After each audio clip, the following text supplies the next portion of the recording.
ఈఎస్సీని వెంటనే తప్పకుండా 25,000 పంచుకొని అలాగే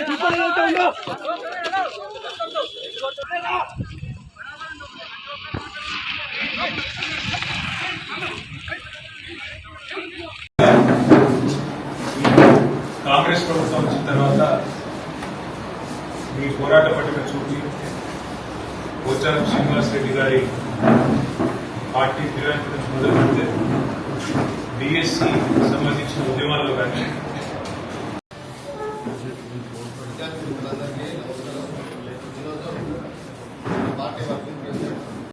ఇలాంటి నాయకులుగా ఉండడం మనందరూ అదృష్టం కాబట్టి భవిష్యత్తులో కూడా ఎక్కడ కూడా నిరాశ పడకుండా ఎన్ని పోలీసులు దెబ్బలకు ఆ రోజు తెలంగాణ ఉద్యమంలో కూడా మనం ఇబ్బందులకు గురైనాం అయినా కూడా